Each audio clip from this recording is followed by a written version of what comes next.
Magaalaa muummittii Asmaraa dabalatee namoonni Eertiraa daawwatan jechaan wantoota ibsan keessaa tokko Kooriyaa Kaabaa Afrikaa keessatti argamtu kan jedhudha.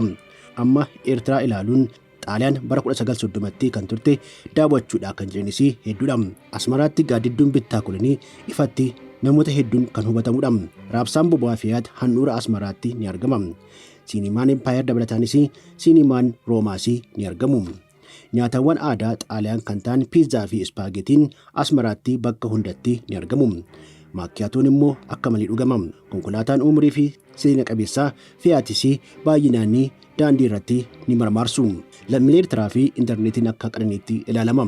Uummanni garuu keessummaa akka maatiitti kan simatuu fi amala gaarii akka qaban daawwattoonni carraa argatanii daawwatan ni raagu.